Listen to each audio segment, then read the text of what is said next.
CBS News Miami. Good afternoon, and thank you for joining us. I'm Naja Sherman, and welcome to CBS News Miami's 4 p.m. Quickcast. King tides are at their peak, and that has many people here in South Florida on edge.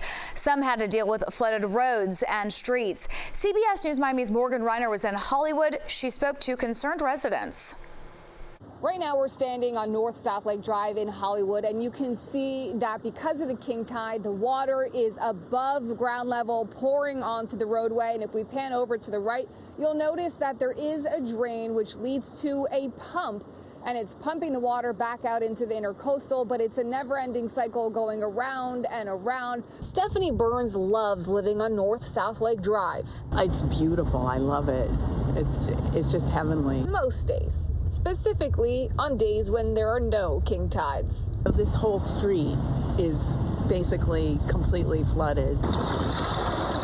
City crews spent time on Wednesday fixing pumps on South Lake Drive. But on the north side, right now it is peak king tide, so there are a few things I want to show you on North South Lake Drive. The first one is this. The water is coming right through the rocks in the seawall and flooding the street, so that area definitely needs to be repaired. The second one, you'll notice further down, there's several areas where you're seeing a lot of bubbling. Those are at least 3 I'm counting. That means the water is coming up from the street itself. It's on days like this one. Look at this. In the streets. That Zach Catchum loves to come to this neighborhood to fish. A lot of times the king tide pushes a ton of fish back here, and I came out here the other day, I was catching fish in the street, using them for bait, but there's bigger fish, not just small fish. This whole entire place was completely underwater. Everyone's house was just barely above sea level. I mean, 1 extra foot, if there was a storm right now, while this king tide was here, all these houses would have been completely flooded. It's not just Hollywood feeling the impacts of king tides Wednesday. All across the coast of Broward and Dade counties, people will run into some trouble. You're being asked to drive slowly, avoid walking through floodwaters, secure loose items, and keep in mind that higher water levels means lower clearance under bridges for boaters. Now moving to the end of the street, it's almost difficult to tell where the road ends and where the intercoastal begins. In fact, neighbors out here say that they're so frustrated. Some of them are meeting with city officials today to discuss their concerns and a potential seawall plan. In Hollywood, Morgan Reiner, CBS News, Miami. Always tracking, always alerting. This is Next Weather. Tough situation out there, and more king tides tonight. Another round tonight, and then for tomorrow. This is going to be the problem, Naja, because not only are we dealing with the king tides again for tomorrow morning, but now we're going to introduce some potential heavy rainfall on top of that. So I think despite the fact that this morning's high tide was the peak for this cycle in October, we're still going to have some issues throughout the day tomorrow. But let's get through tonight because we still have another round of high tides coming up. There is the high tide coming up for Fort Lauderdale later on it tonight. So after 10 o'clock, you're going to start seeing the flooding. Same deal for Virginia Key as well. And then down into the Keys, we still have another cycle. By the way, coastal flood advisory extended from the National Weather Service through tomorrow evening, and so we have more rounds of flooding because of the high tides and also because of the rain that I'm talking about here, which we're going to talk, in the next couple of days. I think that'll be the highest totals we're going to gather before we get into some drier conditions here. So check in on the forecast with the radar coming in. You can see that flow still moving in, showers left and right here, but they've been a little bit better for today. You can see some right over the interchange there, and then a little further south and east to include places like Hollywood and right into Fort Lauderdale, this cell just to the south of the airport there. We'll continue to see that moving off towards the west. But in general, as I've been talking about the last couple of days, our pattern shifts to a wetter one for tomorrow and Friday before we get in on this front, and that's going to start drying things out as we head into the upcoming weekend. Checking in on the forecast for your rain tracker here as we head through Tuesday morning, or I should say Thursday morning. There we are at 6 a.m., right? Showers, even a few rumbles of thunder. We'll continue to see that rainfall throughout throughout the day, and this is going to lead to the potential for even some localized flooding. I think that's how heavy and steady the rain will be. There's the evening commute, not looking good either, with more rain on the way. The reason all this is concentrated, we have a frontal boundary to our north, and that's going to push dry air south, but it won't get here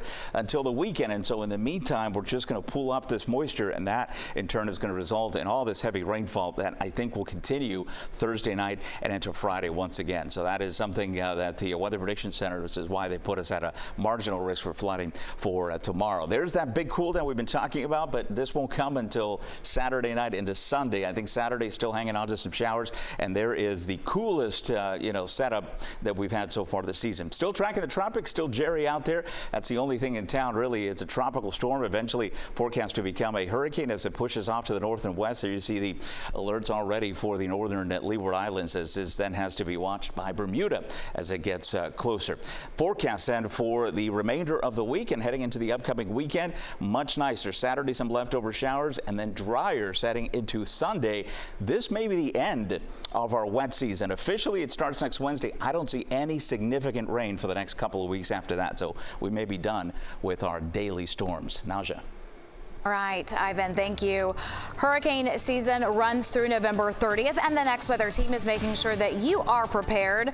Just scan the QR code and find all the tools you need to help you get ready. You can also find our 1-hour hurricane special. It has important information for you and your family. Just go to cbsmiami.com.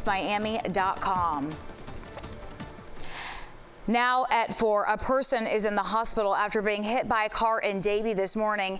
It happened near Sterling and Davie Roads. Video from this scene shows what looks to be a mangled wheelchair and a car with damage to the front of it. Investigators say the driver stayed at the scene.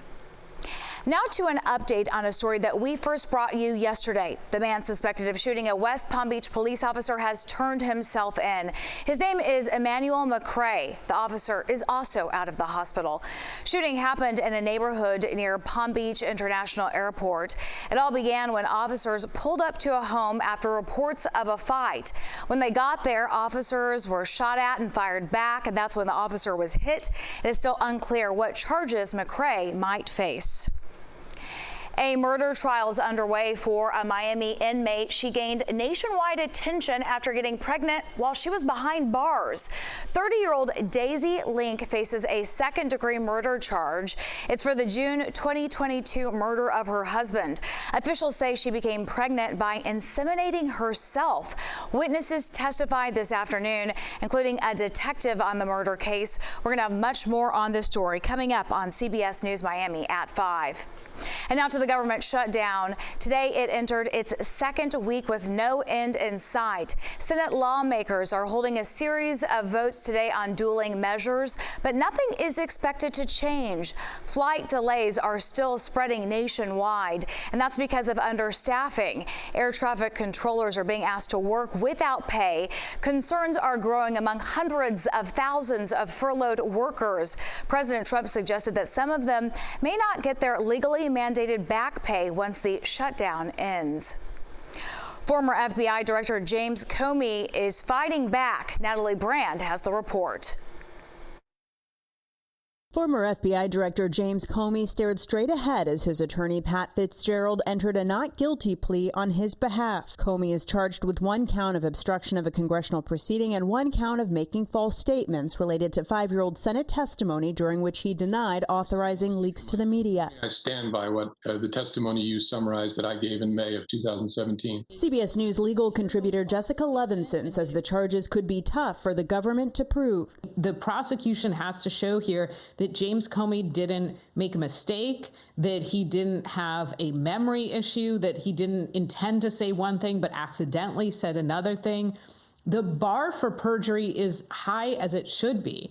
Comey's attorney says he will file 3 motions, including vindictive and unlawful prosecution. Essentially, he's going to argue, among other things, in his first motions, that this is a vindictive prosecution. And unlike most other cases, he has quite a load of evidence to bring to the court. I think he's a crooked guy. He's a dirty cop. Comey's indictment came days after the president posted this on social media, putting pressure on Attorney General Pam Bondi to go after political rivals, including Comey. He was indicted by one of the most liberal grand juries in the country, by our U.S. Attorney Lindsay Halligan.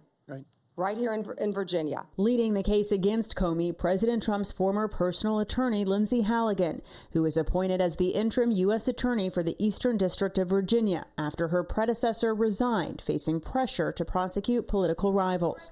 Natalie Brand, CBS News, Washington. When we come back, a troubling survey reveals what teenage boys are seeing on their social media pages, why parents should be concerned. Next. And don't forget, the Miami Dolphins get back to work this Sunday. They host the Los Angeles Chargers at Hard Rock Stadium, and you can watch it right here on CBS Miami. Join us for the Coach Mike McDaniel Show at 11 a.m., followed by Dolphins Weekly Live. Kickoff is at 1 p.m., followed by the fifth quarter post-game show on CW Miami 33. Welcome back to CBS News Miami's 4 p.m. Quickcast. We are learning a Republican state lawmaker has filed a bill. It would require all of Florida's public state universities and colleges to rename one road on campus after assassinated conservative activist Charlie Kirk.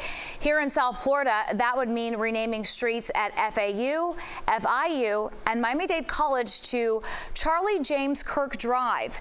If passed, the measure threatens to hold back state funds from institutions if they do not rename these streets.